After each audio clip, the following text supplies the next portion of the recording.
অনেকদিন পর গ্রামে এসে মেলাতে গিয়েছিলাম ছোট ভাইদের নিয়ে। ছোটবেলায় আমরা ওইভাবে টাকা নিতাম বাবা মায়ের কাছ থেকে। এখন মনে পড়ে সেই দিনগুলোর কথা। ফিরে যেতে ইচ্ছে করে ছোটবেলায়। আগে ভাবতাম কেন যে বড় হই না, আর এখন মনে হচ্ছে কেনই বা বড় হলাম। ছোটই তো ভালো ছিলাম। অতীতের সময়গুলো সবসময় সুন্দর। যেহেতু আমাদের বাড়ি থেকে মেলা কিছুটা দূর, তাই আমরা ভ্যানে করে রওনা হলাম। আগে তো আমরা পায়ে হেঁটেই যেতাম। যেহেতু একদিনের মেলা, তাই আমরা পুরো 1 বছর অপেক্ষা করতাম এই মেলার জন্য। আমাদের শৈশব ছিল খুব রঙিন, যা এখনকার দিনের ছেলেমেয়েরা বুঝতে পারবে না। এত কথা বলে ফেললাম, অথচ মেলার নামটাই বললাম না। এই মেলার নাম হলো কল্যাণপুরের মেলা। আমাদের আঞ্চলিক ভাষায় কোলেমপুরের বাণী, যা 110 বছরেরও বেশি পুরনো। গাইবান্ধা জেলায় সাদুল্লাপুর থানায় অবস্থিত। বহু দূর থেকে লোক এসে মেলার আগের দিন নিজেদের দোকান বসায় বিভিন্ন রকম জিনিসের পসরা নিয়ে। কি নেই এই মেলায়! প্রায় সব কিছুই পাওয়া যায়। নিত্য প্রয়োজনীয় জিনিসপত্র, মাটির তৈরি জিনিসপত্র, কাঠের তৈরি বিভিন্ন আসবাবপত্র, মুড়ি মুরগি, বাচ্চাদের খেলনা, বিভিন্ন ফল ফলাদি, মাছ, আরও অনেক কিছু। তবে আগের মেলা আর এখনকার মেলা অনেক তফাৎ। আগের মতো এত জনসমাগম, দোকানপাট এখন আর দেখা যায় না। প্রায় 20 মিনিট পর আমরা মেলায় চলে আসলাম। দূর দূরান্ত থেকে আসা বিভিন্ন যানবাহন রাখার জন্য গ্যারেজ আছে। তার জন্য 10-15 টাকা দিয়ে সাইকেল, মোটরসাইকেল, ভ্যান রাখতে হয়। ভ্যান থেকে নেমে হাঁটা শুরু করলাম মেলার দিকে। কিন্তু আগের মতো পরিবেশ, দোকান, লোকজন আর আগের মতো অনুভূতি কিছুই নেই এখন। শুধুমাত্র ছোটদের জন্যই আসা এই মেলাতে। অনেকে মেলা সদাইপাতি কিনে বাড়ির দিকে রওনা হয়েছে।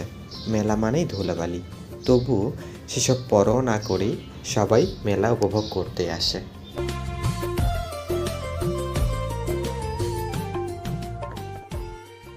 পুরো ভিডিও শ্যুট করেছে আমার কাজিন মুশফিক। মেলার যতটুকু সম্ভব আমি শেয়ার করেছি, তাই ভিডিও সাথেই থাকো। মেলার শুরুতেই আখের রস, তরমুজ, বিভিন্ন রং মেশানো শরবত, ভাজা পোড়ার দোকান রয়েছে। মেলার সবচেয়ে পুরনো ঐতিহ্য হলো সুতোর তৈরি হাত পাখা, যা এখনও গ্রামাঞ্চলে ব্যবহার করা হয়। এগুলো দাম খুবই কম, একদম হাতের নাগালে। যখন আমাদের গ্রামে বিদ্যুৎ ছিল না, তখন আমরা এই পাখাই ব্যবহার করতাম। আঞ্চলিক ভাষায় এই হাত পাখার নাম বলি আমরা বেসন। মেলায় এসে খুব সাবধানে থাকবেন। যতই গ্রামের মেলা হোক না কেন, মোবাইল ফোন, মানিব্যাগ খুব সাবধানে রাখবেন। আর মেলায় সবচেয়ে কমন ব্যাপার হচ্ছে মেলায় হারিয়ে যাওয়া। এখন অবশ্য আগের মতো জনসমাগম না থাকার কারণে কেউ হারিয়ে যায় না, কিন্তু আমাদের ক্যামেরাম্যান হারিয়ে গিয়েছিল, সেটারও ক্লিপ অ্যাড করেছে। এটা ধনিয়ার গাছের মতো একটা মশলা, যেটার নাম আমি ভুলে গেছি। আর গাছের টাটকা তেজপাতা, আর সবখানে উড়ছে গ্যাস বেলুন। কাগজের তৈরি ফুল দিয়ে আগে সবাই ঘর সাজাতো, এখন আর দেখা যায় না তেমন। সবাই যার যেটা প্রয়োজন কিনে নিচ্ছে পরিবারের জন্য। অবশ্য আমার তেমন কিছু কেনার প্রয়োজন নেই, তাই আমি ছোটদের নিয়েই ঘুরছি।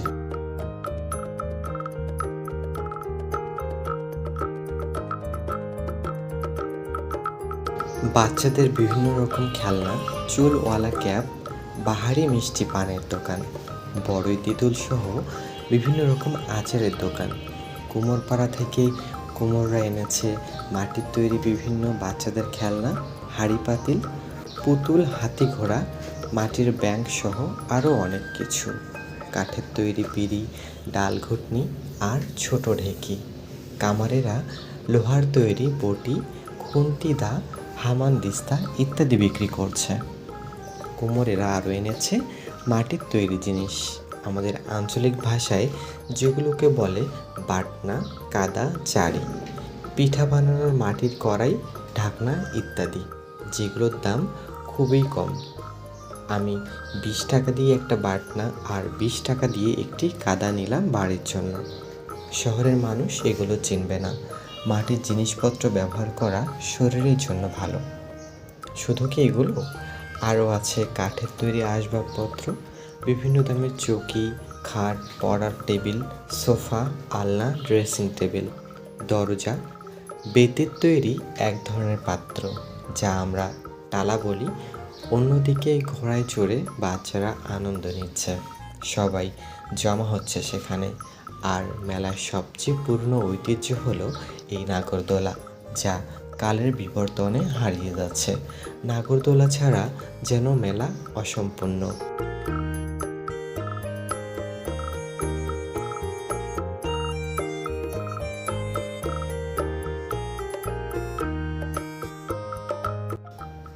এদিকে দেখতে দেখতে অনেক সময় পার হলো।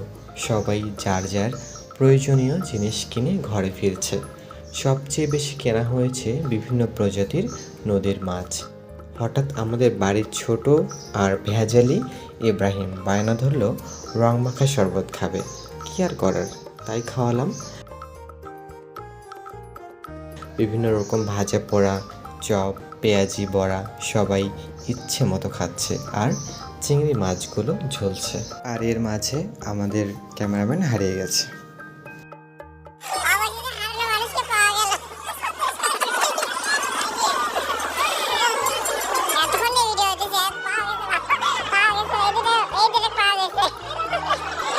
আর মেলা মানেই মেলার গান, দূরে বাজছিল সেই গানটি।